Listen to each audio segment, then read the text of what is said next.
ప్రభు అయిన యేసుక్రీస్తు నామంలో మీకు సమాధానం కలుగునుగాక. షలోం.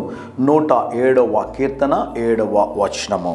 చక్కని త్రోవను ఆయన వారిని నడిపించెను. దేవుని నామానికి స్తోత్రం కలుగునుగాక.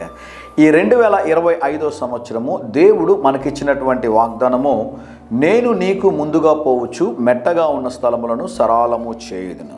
ఈ ఉదయకాల సమయంలో దేవుడు మనకిస్తున్నటువంటి వాగ్దానము, చక్కని త్రోవలో వారిని నడిపించేదను. వాక్యం అంటుంది కదా, నీ వాక్యము నా పాదములకు దీపమై ఉన్నది.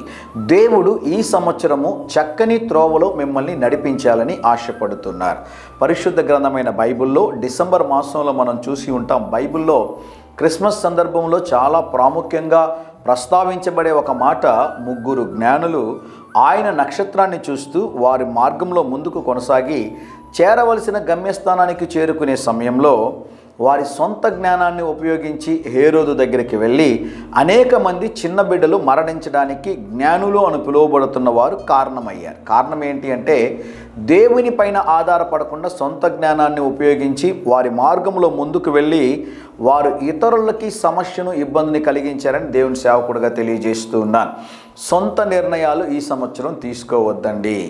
సొంత ఆలోచనలు కలిగి ఉండొద్దండి.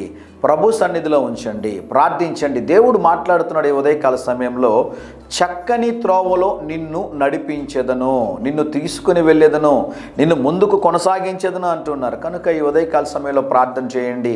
ఈ దినం కొరకు కాదు, ఈ మాసం కొరకు కాదు, ఈ సంవత్సరం అంతటికి కొరకు, జీవితకాలం అంతటి కొరకు ప్రార్థన చేయాలి. ప్రభువా, నిత్యము మీరు మమ్మల్ని నడిపించండి ప్రభువా, ఎందుకంటే మీరు మమ్మల్ని చక్కని త్రోవలో నడిపించగలరు. ఇశ్రాయేలీల జీవితంలో గమనించండి, పగలు మేఘస్తంభమై, రాత్రి అగ్నిస్తంభమై దేవుడు వారికి తోడై ఉండి వారిని నడిపించారు.